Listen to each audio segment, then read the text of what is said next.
About 11 years ago, I was living in New York for a few months as a visiting scholar at a university.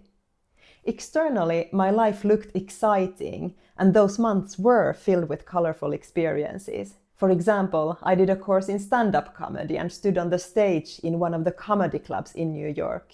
Yet, most of the time, internally, I carried a lot of conflict and even devastation. Just before I left, there had been a painful breakup, a relationship that I still couldn't quite let go of by the time.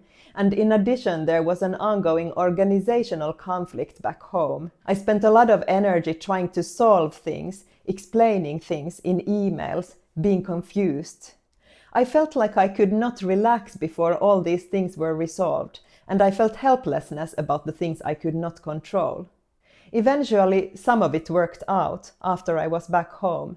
The relationship was slightly prolonged, but in such ways that there was not any growth. The organizational conflict resolved. The leadership was voted out. I got the outcome I wanted. There was a new board, new energy, and we worked together well for some time. But something remained unresolved, and there was not really any growth on my part, even though there was fairness. This has been a central realization for me. We always find ourselves in a multitude of distinct situations, and it feels like those situations need to be solved, and then we can go on with life. And when looking back, the interesting observation is that fairness or justice, making things right, does not seem to result in your growth or any significant change. You could say that I carried the same internal structure of self into the next chapter of my life. Similar worries, the same nervous system, the same way of attaching to people, my job, and future visions. The same things I thought I needed in life to feel okay. The same ways of trying to feel okay by controlling external outcomes. Then, years later, something happened that could not be solved. There was no strategy that could restore things, no conversation that could undo what had happened. There was no victory that could repair it, no explanation that could make things coherent again. There was no justice, no understanding, no resolution, only the experience of lingering deep betrayal. And strangely, I think that was the beginning of a new future. Because when certain possibilities disappear completely, something else begins to disappear too. You are forced to detach from your own immediate context, the version of you that believes that things need to be solved in a certain way for life to be okay.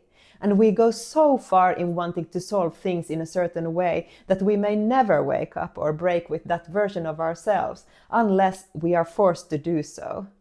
In this video, I want to talk about collapse of a life context, philosopher Simone Weil's idea of grace, and why some of the deepest transformations in life seem to begin exactly when our usual strategies stop working. First, I should mention this book. This is my Finnish copy of Gravity and Grace by Simone Weil, a French philosopher from the first half of the 20th century. Simone Weil writes, "Grace fills empty spaces, but it can only enter where there is a void to receive it, and it is grace itself which makes this void. The imagination is continually at work, filling up all the fissures through which grace might pass." How should we read this? The statements in the book can almost be understood as metaphysical laws. They are general statements about reality, and the words seem to have a symbolic value that sounds slightly religious or spiritual: grace, gravity, and the void. But they feel somehow immediately understandable. Her writing is affected by several religions. She was raised by Jewish parents, but she developed her thinking into an unconventional form of Christianity, and she also studied several other religions. And her writing has sometimes been depicted as a middle thing between philosophy and mysticism. How long are you going to take? There's a plane.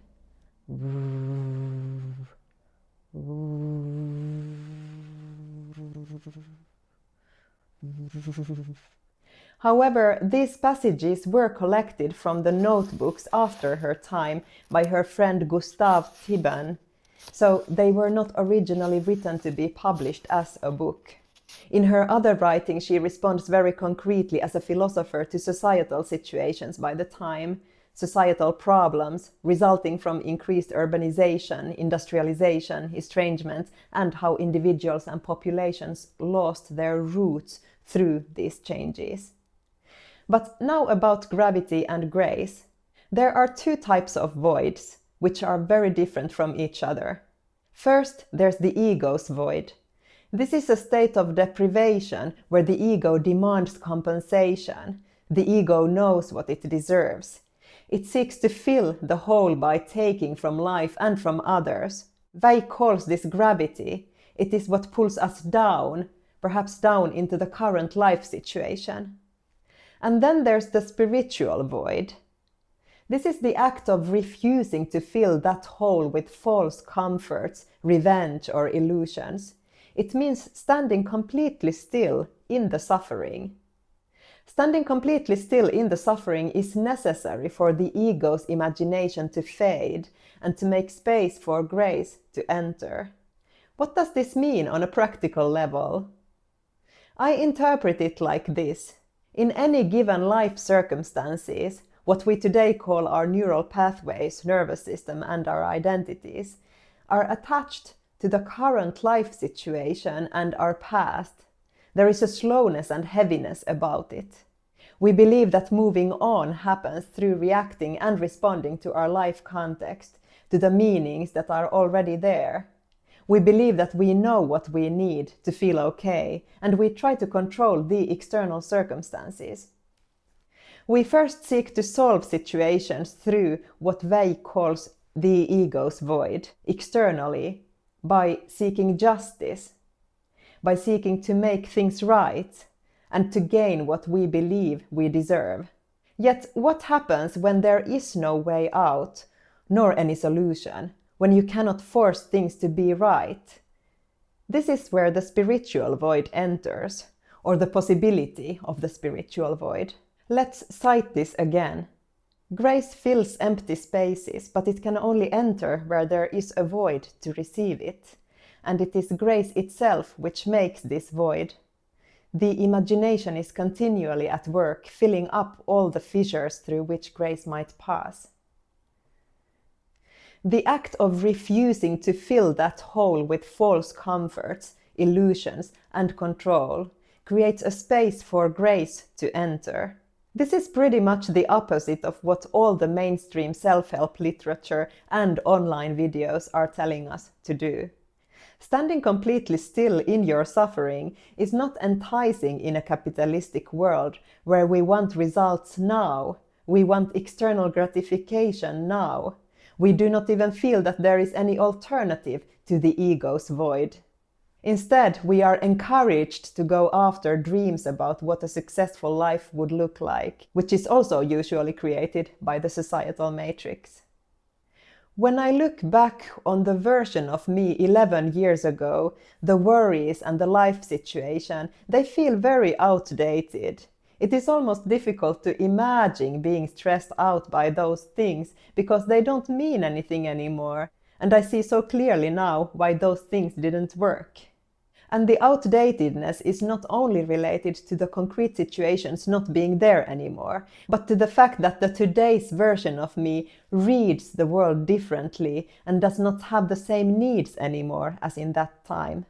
This is usually the case when we look back on previous life situations that have passed completely. If I could now go back in time and talk to the version of me 11 years ago, I would encourage her to stop completely, stop running after certain things, and for some time be very quiet. Instead of trying to sort out any of those things that I was focused on by the time, I would encourage her to feel their presence completely, physically, feel the root of the experience and not react to it. And then making gradually new choices that arise from another presence, even from another body. because then we can start to create something that is not completely rooted in the ego's void. And I think this is a continuous activity, finding your way back to self. It is not an event or something that you do once, but it's ongoing, almost like doing the dishes, which is yet another reason why this doesn't sell.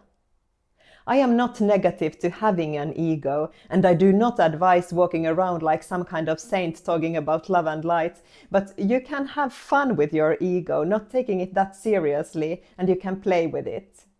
So I interpret this process that Weil describes as continuously turning away from current immediate impulses and making the choice to starve that version of yourself and letting new neural pathways form. Your mind, or imagination as Weil calls it, screams at you to resolve issues in a way where you get to control the outcome. Choosing nothingness, on the other hand, over and over again equals creating space for the unknown.